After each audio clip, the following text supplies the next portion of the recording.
Hi, it's me again with Corel Roll Tips and Tricks. And just last night I did a video about tracing a bitmap to replace it with the real, so there won't be any background. You can see the white bitmap background, but use the original picture in the drawing instead of the bitmap. So this thing is like less than 10, so I've got my nudge factor set on 10, and the one I'm doing it for, I changed your duplicate distance to 0, 0 because that's a big deal, especially in this case.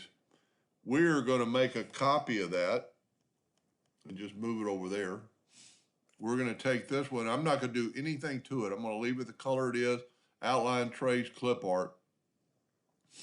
And it's going to trace it pretty good. All I really need is the outline.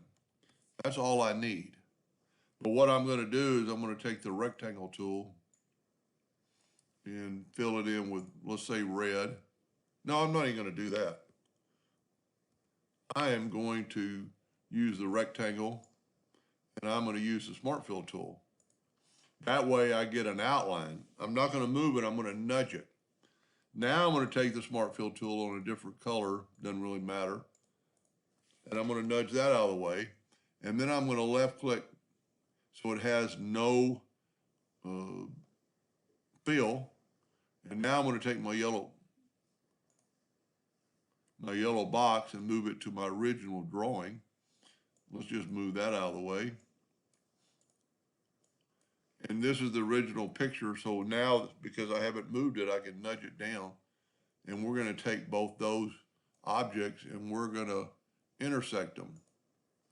And then I'm going to nudge that up. And there is the picture without any background. And then you can make it whatever color you want the background to be. You can make it red, make it, orange, make it gold. Well, you wouldn't want to make it gold because it's too close to the part. Make it pink and really make it any color you want. And then the part's just going to kind of stand out. And you can do that with any shape. You can just, you could use a rectangle smaller. You could round the corners. I've got my ratio locked now. I'm going to go like 0.25, maybe a little bit more, make it 1 inch. And almost like the same thing last night. And then just fill that in with yellow, go to object, order, back a page, and then the new item will be in the page, and then you can change it whatever color you want. Pretty simple, but it's a lot better. If you look, the bitmap would look terrible.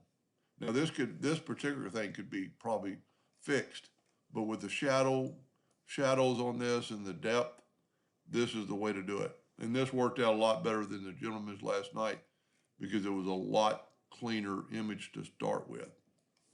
I hope that helped. Thank you for watching.